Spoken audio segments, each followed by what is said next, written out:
Hi, welcome back to my YouTube channel. As you all, if you've seen my first video, which is get to know me, 20 questions, kind of fun and interactive video, where I kind of go over 20 questions about myself, just so that you guys can get to know me better. You will see that I said I was going to try and do a series about fibroids. So here I am doing that series. I did not, well, let me back up. I did realize how big of an issue fibroids was in the African American community. However, I did not realize, I guess, how big it actually was in the grand scheme of things until it actually affected me. So I'm going to take a step back. I have known that I've had fibroids for a few years, and my doctor and I were monitoring them, and my doctor said, oh, well, since you're asymptomatic, and what it means to be asymptomatic when you have fibroids is that you don't generally have like a lot of pain or abnormal cramping, you don't have an abnormal cycle, you don't have a heavy bleeding, but you have fibroids, but your body is not really being affected greatly by having them. So that is what it means to be asymptomatic. So for years I was asymptomatic, and we were monitoring them. So every year I would go for my annual visit, and this year I actually went a different route for my annual visit because my company offers like screening on the jobs and physicals on the jobs. I was like, oh, this is convenient, let me try this out. So I went in and got all of my lab work and all of that done, and then you come back in for a second phase where you actually do the physical and they review your lab work with you. So in doing that, when I went in for the second phase, the reviewing of the lab work, is when I found out that I had a blood count level of 7. Yes, 7, which is very anemic for women. Generally, women, I think they say, and don't quote me on this, I am not a doctor. I guess I should have put that disclaimer out there. I'm only prefacing things from my point of view and from what I've experienced. So I'm not saying that everything I say may be factual. This is completely an opinionated video. So I believe from what I've heard and you kind of read that anything below a 10 for women is considered anemic because we generally have a cycle. I think men, their blood count runs between like 11, no, I think theirs is about like 13 to 14. I think women are supposed to be within 10 to 12. So anything below a 10 for a woman is considered anemic. And they were like, oh, well, you need to go see your doctor because your lab work looks all skewed because your blood count is so low. And then she was examining me around my pelvic area, and she was like, do you have fibroids? And I was like, yeah, I have fibroids. And she was like, they're seeming really large to me. She was like, you might want to make an appointment with your GYN. So I went into my GYN, and because I switched insurance, I'm with Kaiser, you have to do everything in the Kaiser network. I went to a new GYN than what I had been going to previously. And she examined me, and she was like, wow, your fibroids are huge. And then that's when I started going into like panic mode. She was saying how big they were and this, that, and the third. And she was like, are you having any pain? And I kept saying, no, I don't have pain. Even my cramping during my periods were not horrible. Like I would take maybe ever so often ibuprofen on the first day, but that wasn't consistent. I wouldn't have to do that every cycle. And I had a pretty regular cycle. I tracked it on the app. I think the app I was using to track my cycle, I'm just pulling it up. What is the app? Flow. I used Flow to track my cycle, and I have been tracking it for a year or so, and I have been fine. So then the doctor goes on to say, she was like, well, how are you, and this may be TMI, so I mean, hopefully women are predominantly the main people looking at this video. She was like, well, how is, your sex life and this, that, and the third? I was like, it's fine. She's like, do you experience pain during sex? And I was like, no, I mean, sometimes I do, but it's not often. It's usually around like when it's time for my cycle to come on. She was like, well, that's a sign of the fibroids affecting you. So I had told her how, we were tracking the fibroids and this, that, and the third, and my doctor has said since I was asymptomatic that I didn't really need to be concerned until they started, bothering me. What I realized that my doctor was not doing, though, was tracking the size of them. Because, okay, granted, yeah, I may be asymptomatic, but if they're growing huge, then we need to do something about it. And I didn't know that they were as big as they were because I've never had a flat stomach. Like, my entire life, I've always had a pudge. So I just thought it was, you know, natural weight gain because I had also gained weight since I had gotten married. So I was like, oh, I'm putting on a few pounds. I hadn't really been exercising to keep it off or take it off or anything. So I just thought, you know, that that's what it was. So I began speaking with my doctor about options. And she was like, well, are you hoping to one day have a child? And I was like, yes, my husband and I are hoping to one day have, you know, kids. And she was like, well, you need to take care of the fibroids before you try to have kids. So she was like, well, if you want to conceive, for you, the best chances would be to get your fibroids removed. So I said, okay. So I said, okay, let's get them removed. So then we go through the options of different removal methodologies that you can use for fibroids. So there are a few. So you can do fibroid embolization, and I could be pronouncing that wrong, so excuse me, but that is when they actually go in to you, and it's minimally invasive, so that's what I should say. It's not a deep cut. They'll make a slight incision, and then they'll go in and cut off the blood supply to the fibroids by putting a stent into the veins that are leading up into the fibroid. So that's one option that a lot of people do. The second option is you can have it robotically removed by like 2 or 3 small incisions where they cut the fibroid up into pieces and remove it out of your uterus. Another option is an open myomectomy, where they go in an incision that's similar to a woman who would have a C-section.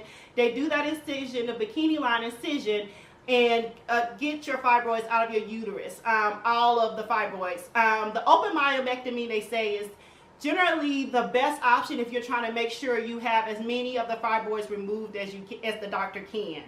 And the open myomectomy is generally recommended if you have very large fibroids. If you have large fibroids, embolization is not really going to help because, granted, it may, you know, if you cut off the blood supply, it will reduce the fibroid from growing. It will not make the fibroids shrink down small enough where they won't be a problem. If they're grown huge and they're already large, then your best option is to have an open myomectomy. From my research and speaking with my doctors, that's what I've learned.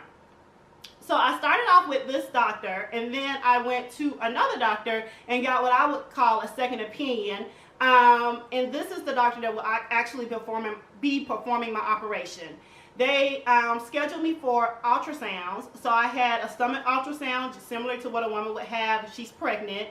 And then I also had a transvaginal ultrasound where they stick the instrument up your vagina and to see the fibroids from there. When I went in for the ultrasound, I was told that the ultrasound techs weren't supposed to say anything to you or anything, but this lady was very vocal, and she said, oh my gosh, your fibroids are huge.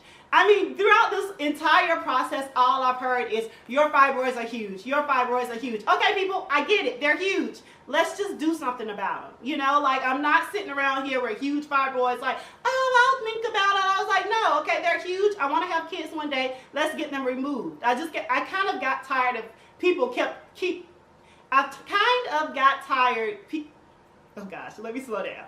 I kind of got tired of people continually telling me, oh, your fibroids are huge.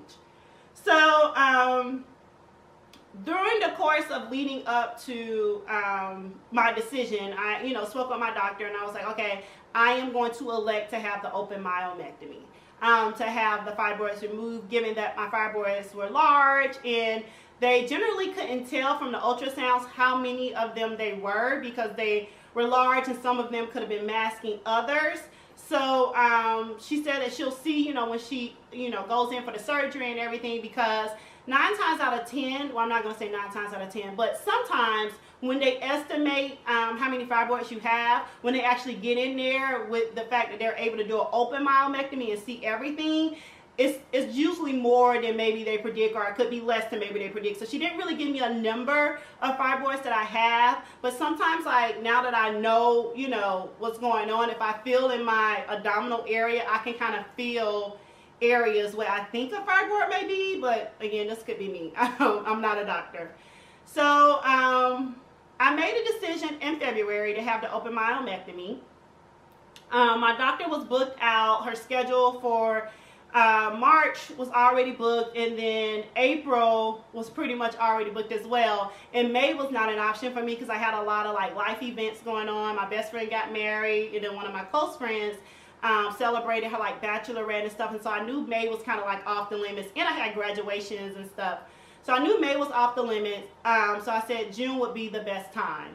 So I scheduled my surgery for June 20th, which is this coming Wednesday. And while I wanted to do this video before the surgery, because I wanted to give my view, you know, going into the surgeries and kind of things I did leading up to the surgery.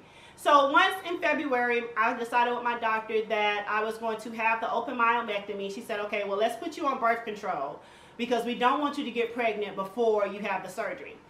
As you remember me saying earlier, before, my husband and I were not using any contraceptives. I was not using birth control. I have tried to get on birth control before, and it did not agree with me, the type of birth control I was taking. It made me very nauseous, and so I stopped taking it. So then she put me on another birth control, which is a combination pill, Avian. So as you all may see, I am definitely dressed a little differently now. I went to look at the footage from the previous video I recorded and saw that I left off at a certain part, or I think my camera stopped recording. Don't really know what happened, but I wanted to come and give you guys the rest of my before fibroid surgery. I think I left off, the part I left off on, I was talking about the birth control that the doctor prescribed me, which was Avian. And my overall experience with Avian was okay for the most part. Although toward the end, I started just bleeding like on a normal, like every day, and it never got to be, I never got regulated on it, which they say it generally takes about 3 months or so for your cycle to be regulated once you start taking birth control, and I don't feel like mine ever got regulated. So yeah, but I am still taking it. I started taking it again because I did not want to have another cycle before I had my surgery. At one point, I did stop taking it and had what my doctor said, because I spoke with my doctor before I stopped, and she was like, well, then just stop taking it for a little while, have a regular cycle, and then start it back up that following Sunday. And that's what I did. But yeah, that cycle was crazy. Like, I had the worst cramps and bleeding like heavy, consistently, like crazier than any other cycle I've ever had. So it was very extreme. So that's why I really didn't want to have another one before I went in for surgery. Also, before I went in for surgery, after I spoke to my doctor over the phone about stopping the birth control, she was like, oh, I'm going to schedule you to have a blood count. So if you remember at the beginning of the video, I was saying that this all stemmed from when I had my physical at the end of last year, and that my blood count was a 7. So when I first went to the doctor who's doing my surgery, I had a blood count, my blood count taken, and it was at a 10. And then when I went again for my other visit toward the end of April, it was at a 10.9. And then this time, after I had the crazy cycle and went back to her, it was at a 10.6. So you can see that from the end of April to, I think it was like the middle of May when I went for the second testing, that my cycle, not the middle of May, beginning of June, that my cycle affected my blood count quite a bit, because also during that time I was taking iron supplements as well as my daily vitamin, which also had iron in it as well. So yeah, needless to say, I mean, it wasn't a horrible experience with the birth control, not the best, but I coped through it, for lack of better words. So here we are now. So I am actually filming this the night before my surgery. I wanted to get in and film it because I really wanted to have that, I really wanted to take a snapshot of the before. Different things that my doctor and I discussed in my last visit with her, my pre-op visit, which was last week, is the different type of incisions that she may do. So generally they do what is called the bikini cut, which is similar to when a woman has a C-section. I think I spoke about this earlier, incision, or they do the vertical one. She doesn't know which one she's going to have to do with me. She said she's going to decide once I am asleep, largely because my fibroids sit high up, and that is why I often look pregnant. yeah, that's another part I haven't discussed. So over the course of like the last few months, people have regularly been asking me, am I pregnant? Yeah, just, are you pregnant? Or when's the baby due? Or do you know what you're having? And I'm like, first of all, you're in my uterus. That is rude. I have not told you I was pregnant. And then even after I tell people I'm not pregnant, they look at me in disbelief. You would think I would know if I'm pregnant or not, right? So yeah, that has been a whole experience. It's been very embarrassing, but it's also been humbling. You know, in this whole process, I've been like daily, like, you know, just in my feelings are kind of speaking and getting in touch with the Lord and just trying to say, okay, Lord, what am I supposed to learn from this lesson, or what am I supposed to learn from this experience? And I'm sure, you know, as I continue to go through it, that I'll, you know, figure out what it's supposed to be. But I just think that, you know, life throws you curveballs, and you know, it depends on how you handle them. You know, I can't necessarily control the curveballs I'm thrown, but I can always control my reaction to those curveballs. So it's definitely been a humbling experience, but I'm excited. Well, I guess I'm excited. I'm really scared to have the surgery, but I feel like after I have it, I will be relieved to have it done, because now it's gotten to the point where I can actually feel like some discomfort in my abdominal area, and I can tell that they, you know, they are large. And my husband and I do want to have kids, and I feel that for me to be able to conceive and carry a child to term, that I want to make sure my body is in the best possible position to do that, and to have, you know, large size fibroids in my uterus. I just personally don't think that's putting my body in the best position to bring a child into this world. So there you have it.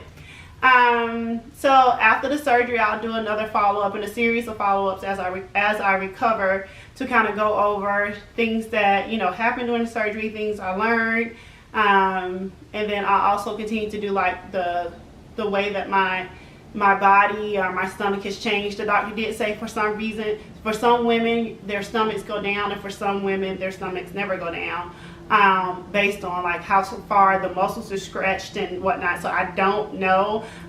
Preferably mine to go down. I don't want to look like I'm pregnant for the rest of my life if I'm not pregnant, but I don't know if it will. So yeah, I think that's it. I'm also going to show you guys some things that I've done a lot of like Google researching. I do air quotes because, you know, I'm not a doctor, but I've read up on a lot of people say different tips and tricks that kind of help them during their recovery. So I'm going to also at the end of the video show you guys some things that I've kind of purchased to just help me plan and help me get through the surgery.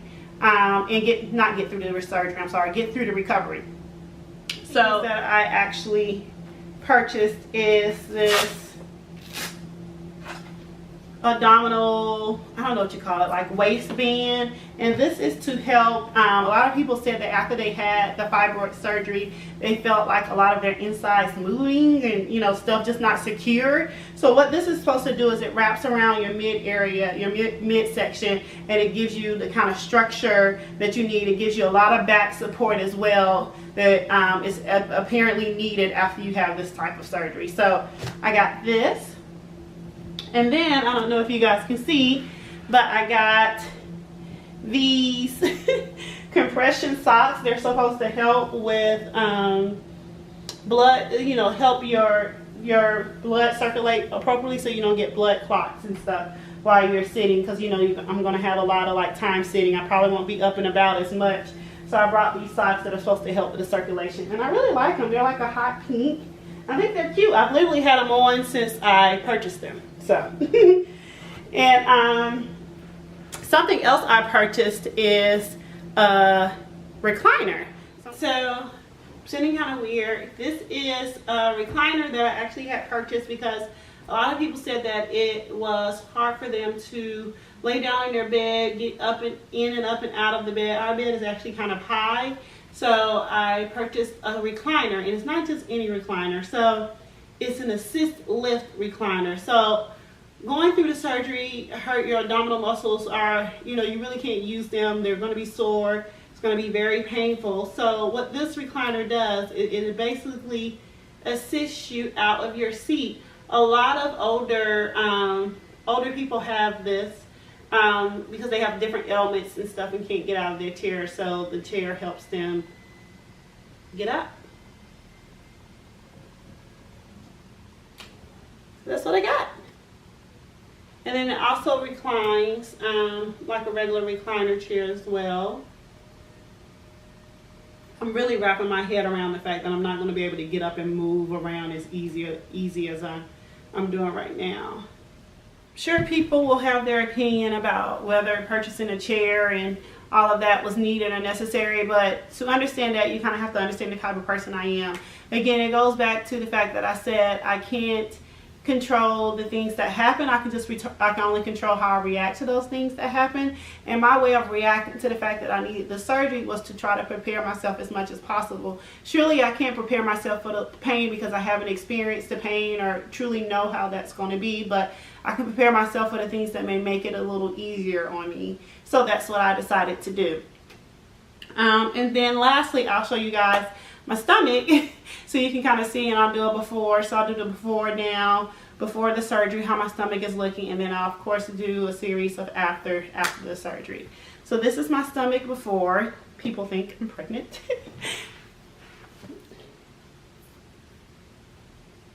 This is the front, and then this is the side.